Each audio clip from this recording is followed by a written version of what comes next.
Hello दोस्तों, स्वागत है आप सभी का मेरे चैनल पर। मेरी आप सभी से रिक्वेस्ट है कि अगर आपको मेरी एक्सप्लेनेशन पसंद आए तो वीडियो को लाइक और चैनल को सब्सक्राइब ज़रूर करें।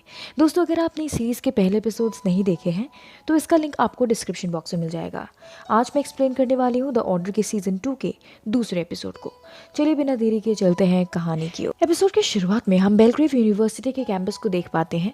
सारे नाइट्स एकोलाइट्स बन चुके थे और एकोलाइट्स को ऑर्डर के लोग खूब काम करवाते थे। जैक को बहुत गुस्सा आ रहा था और क्योंकि अब उसके अंदर मिडनाइट की हाइट थी, उसे बदला चाहिए था। लेकिन पहले के जैक को अगर हम देखें, सिल्वरबैक हाइट बहुत शांत स्वभाव का था। हेमिश कहता है, हमने हमारी सबसे कीमती चीज़ खो दी। दोस्तों, हेमिश सिल्वरबैक की बात कर रहा था। अगले सीन में वही जादूगर लड़की एक लड़के को कुछ खाने के लिए देती है। उसे खाते ही वो लड़का कॉफ करने लग जाता है। वहाँ भीड़ इकट्ठा हो जाती है और देखते ही देखते ये लड़का ममीफाई हो जाता है। वो लड़की ये सब रिकॉर्ड कर रही थी। दूसरी तरफ नाइट्स टेम्पल की सफाई कर रहे थे कि तभी इस मैजिक की वजह से उन्हें रिंगिंग साउंड सुनाई देती है। रैंडल उसे पकड़ने जाने की बात करता है, मगर हेमिश उसे रोकता है क्योंकि उनके ऐसा करते ही वो ऑर्डर की नज़रों में आ जाते। हेमिश उन्हें कहता है, हमारे पूर्वज वेयरवुल्फ और जादूगर दोनों थे, इसलिए वो ज़्यादा ताकतवर भी थे। तभी वहाँ मिस्टोन आ जाती है और एक स्पेल से खून की से सनी ऑल्टर साफ कर देती हैं। ये चारों उस ऑल्टर को देख चौंक जाते हैं। उसमें खून की एक बूंद भी नहीं थी। अगले सीन में हम इन चारों को बात करते हुए देखते हैं। जैक कहता है, हम ऑर्डर के सारे लोगों को नहीं मारेंगे, सिर्फ उन्हें मारेंगे जो ऊंचे पोजीशन पर हैं। लिलिथ कहती है, ये एक बकवास आइडिया है क्योंकि 10 मिनट में नए लोग पुराने लोगों की जगह ले लेंगे। रैंडल लिलिथ की बात से सहमत होता है। वो कहता है, एडवर्ड के जाने के बाद वेरा ने बिना देरी किए हमें टारगेट बनाया। जैक कहता है, यहाँ सबको मारकर भी कोई फायदा नहीं होगा। ऐसे ही 4 टेम्पल यूएस में वॉशिंगटन, कैलिफोर्निया, ओरेगन और कई इंटरनेशनल जगहों पर है। हर टेम्पल में कम से कम 100 लोग हैं। इतने लोगों को मारना पॉसिबल नहीं होगा। हेमिश कहता है, सबसे पहले हमें उस जादूगर को ढूंढना चाहिए जो लोगों को मार रहा है।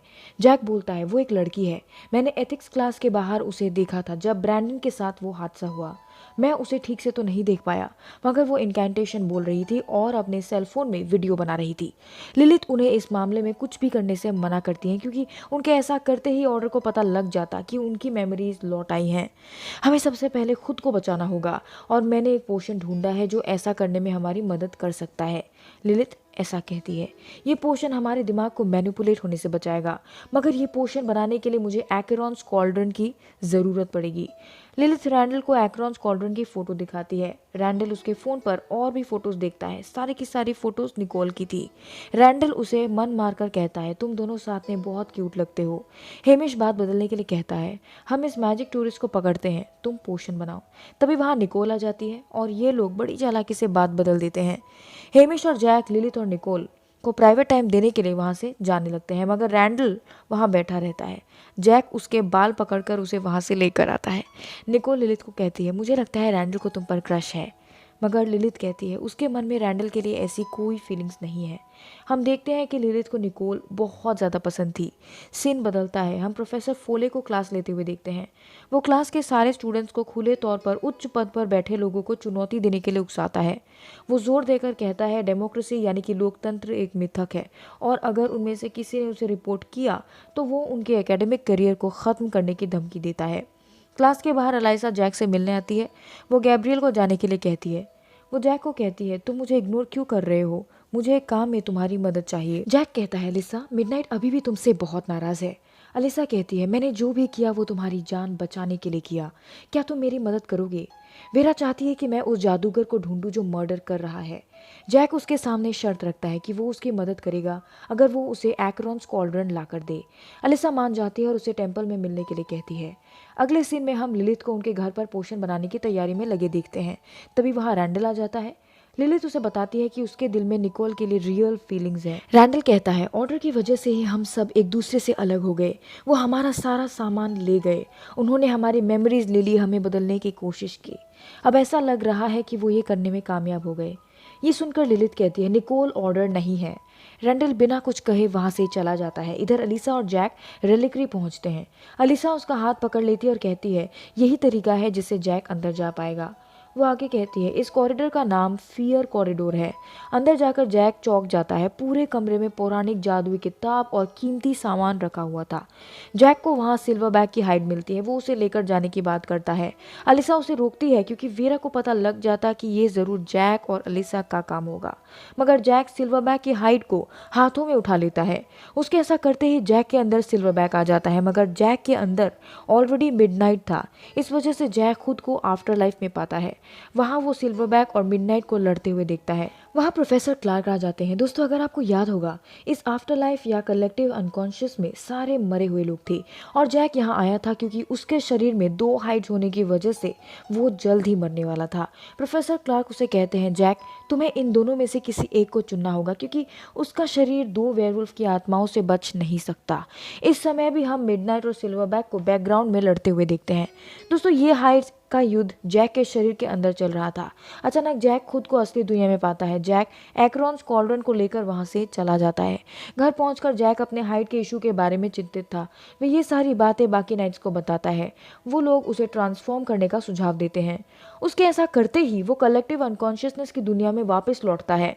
प्रोफेसर क्लार्क उसे बताते हैं कि ट्रांसफॉर्म करने से उसकी मौत ज़्यादा जल्दी होगी। जैक असली दुनिया में लौटता है। हेमिश उन्हें कहता है, समय हो गया है जब वो शिकार करने के लिए निकल जाए। कॉलेज में अलिसा जैक से मिलती है। जैक उसे बताता है कि वो उस जादूगर को जल्द पकड़ लेगा। अलिसा उसे इनडायरेक्टली उन दोनों के रिलेशनशिप के बारे में सोचने के लिए कहती है, मगर जैक उसे वहां से जाने के लिए कह देता है। उसके जाने के बाद जैक को दोबारा रिंगिंग साउंड सुनाई देती है और रैंडल और हेमिश उसे उस लड़की के घर का एड्रेस मैसेज कर देते हैं। वो लड़की मैजिक की प्रैक्टिस कर रही थी। उसे शायद हेमिश और रैंडल के वहां पहुंचने का एहसास हो जाता है। जब ये दोनों घर के अंदर पहुंचते हैं, वो लड़की वहां नहीं होती। वो जैक को घर के बाहर पकड़ लेती है। इधर इन्हें पता चल जाता है कि इस लड़की का नाम इलियनोर है। उसके पास मैजिक स्नफ फिल्मों से भरा एक लैपटॉप है और अत्यधिक खतरनाक इनकेंटेशन से भरी स्पेल्स की एक किताब है। जैक हेमिश और रेंडल को तुरंत घर से बाहर निकलने के लिए कहता है। जैक उन्हें तो बचा लेता है, मगर उस लड़की के जादुई शॉकवेव की वजह से जैक दोबारा कलेक्टिव अनकॉन्शियसनेस में चला जाता है। प्रोफेसर क्लार्क उसे एक हिंट देते हैं, जिंदा जीवों के बारे में सोचो, मरे हुए के बारे में नहीं। जैक की असली दुनिया में आंख खुलती है, मगर वो चलने की हालत में नहीं था। वो अंदर ही अंदर से कमजोर होता जा रहा था। घर पहुंचकर रैंडल इलिनोर की कहानी सुनाने लगता है। वो कहता है कि एली थियोलॉजी डिपार्टमेंट की बहुत ब्राइट स्टूडेंट थी, मगर एक दिन उसे कॉलेज से निकाल दिया गया क्योंकि उसने एक जादुई ग्रिमोर, यही किताब, की चोरी की और पकड़ी भी गई। वो अब एक सीरियल किलर बन चुकी है जो शायद काफी मर्डर्स कर चुकी है। तभी लिलित उन्हें बताती है कि उसका पोशन तैयार है। सब लोग उस पोशन को एक घुट में पी जाते हैं। पोशन पीते ही उन्हें वो सारी बातें याद आ जाती है जो वे भूल चुके थे। लिलित और हेमिश को अपने बचपन की यादें याद आती हैं, जबकि जैक को याद आता है कि गैब्रियल ने उसके बम पर प्राइम ब्रीफ लिखवाकर एक टैटू बनवाया था। नाइट्स को एक रिंगिंग साउंड सुनाई देती है जिसके पीछे ये चारों निकल जाते हैं। ब्लड का स्मेल सूंघते सूंघते ये लोग एक कमरे में पहुंचते हैं। वहाँ ट्रेवोर नाम के एक लड़के को किसी ने जादू से दीवार में गाड़ दिया था। वो लड़का ऑर्डर से निकाला गया था जब वो नियोफाइट था। वो कहता है कि उसे बस इस दर्द से मुक्ति चाहिए। लिलित उसे मुक्त करने के लिए कई जादू का उपयोग करने की कोशिश करती है, मगर वो सिर्फ मामलों को बदतर बना देता है। इसलिए जैक अपने सामने कोई और रास्ता ना पाकर उसका गला एक चाकू से काट डालता है। नाइट सोचते हैं कि एली ये जरूर ऑर्डर से बदला लेने के लिए कर रही होगी क्योंकि वो कभी ऑर्डर में शामिल नहीं हो सकी। अगले सीन में हम निकोल और गैब्रियल को बात करते हुए देख पाते हैं। इनकी बातें एली चुपचाप भेस बदल कर सुन रही थी। निकोल उसे बता देती है कि वो और लिलिथ रिलेशनशिप में है। ये सुनकर गैब्रियल कहती है, अगर लिलिथ को उन लोगों के बारे में खबर लगी तो वो उसे मार डालेगी, मगर हम जानते हैं कि ऐसा नहीं था। लिलिथ सब जानते हुए भी निकोल को पसंद करती थी। दूसरी तरफ जैक और एलिसा एली को गैब्रियल का पीछा करते हुए देख लेते हैं और गैब्रियल उसे बहका देती है, लेकिन एली भी कुछ कम नहीं थी। उसे भी इन सब के बारे में पता चल जाता है। जैक गैब्रियल के पास पहुंचता है, मगर एली वहां जैक पर एक घातक स्पेल कर देती है जिसमें जैक दोबारा कलेक्टिव अनकॉन्शियसनेस में चला जाता है। जैक के नाक से खून बहने लगता है। पहले हाइट्स की लड़ाई से जैक कमजोर हुआ और अब एली के स्पेल से। प्रोफेसर क्लार्क उसे कहते हैं, जैक तुम्हारे पास वक्त नहीं नहीं है। जैक इस बार सिल्वरबैक को चुनता है क्योंकि उसे एक वुल्फ की ताकत और इंसान की दरियादिली दोनों चाहिए थी।